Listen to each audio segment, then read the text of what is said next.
Welcome to Not Milk Never Milk. Subscribe if you're lactose intolerant. In this video, I will show how to make candy sushi.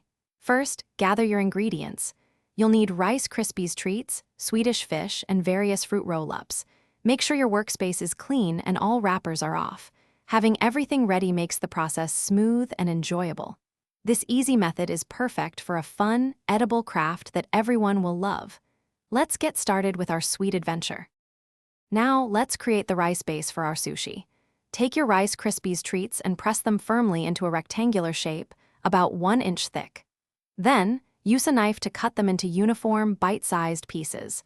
If the treats are too sticky, lightly moisten your hands with a tiny bit of water. This helps prevent them from sticking to your fingers, making shaping much easier. Aim for consistent sizes for the best presentation.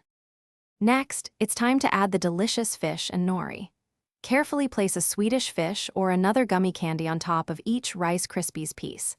Then, unroll your fruit roll-ups and cut them into thin strips, about 1/2 inch wide. Gently wrap one of these strips around the candy and the Rice Krispies treat. This secures your sushi and adds a vibrant, colorful touch, mimicking traditional nori wraps beautifully. Finally, let's arrange and serve your delightful candy sushi. Place your finished pieces artfully on a platter to create an inviting display. For an extra touch, you can offer small bowls of green frosting as wasabi and brown frosting as soy sauce for dipping. This adds to the fun and visual appeal. Serve your candy sushi immediately for the freshest taste, or store it in an airtight container for up to 2 days. Thanks for watching. If this was helpful, leave a like and consider subscribing. See you next time.